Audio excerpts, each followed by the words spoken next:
things take a turn down the road.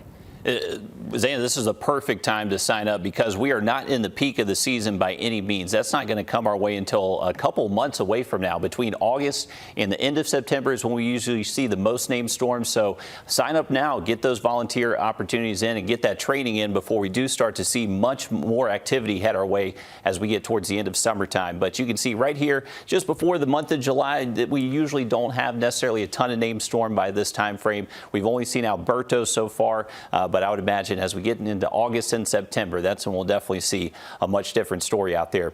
A beautiful look down the Savannah River. You can see they are generating a good bit of electricity up there at the dam, releasing a good bit of water.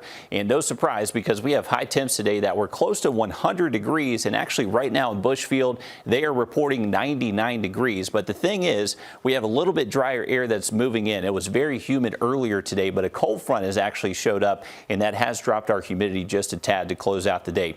But officially, they've just issued the climate report. They may have to do a rough draft for that one and have the finalized one come out later tonight, because they said it was 98. As we just saw on our thermometer, it was 99 out there just a second ago. We are expecting temperatures to be just as hot Tuesday. We could see relatively lower humidity tomorrow, but even hot, just as hot Wednesday and Thursday, but the humidity is going to be a lot worse during those days. So that's when the heat risk is going to amplify again for us. For tomorrow, I would imagine most spots in the CS are a moderate heat risk, so just a little bit above average for us. That's going to be thanks to slightly less humidity tomorrow. Once we get into Wednesday and Thursday, though, you can see that major heat risk just expands across the region, and that is the type of scenario that really impacts anyone that doesn't have proper cooling or is not staying hydrated.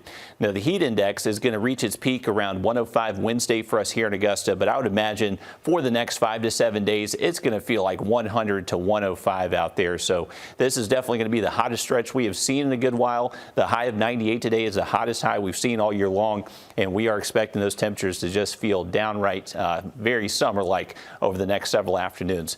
There's not going to be much rain relief over the next couple of days. If you do see rain, I would say you're one of the lucky few out there, but there is going to be that 20% chance Tuesday and Wednesday.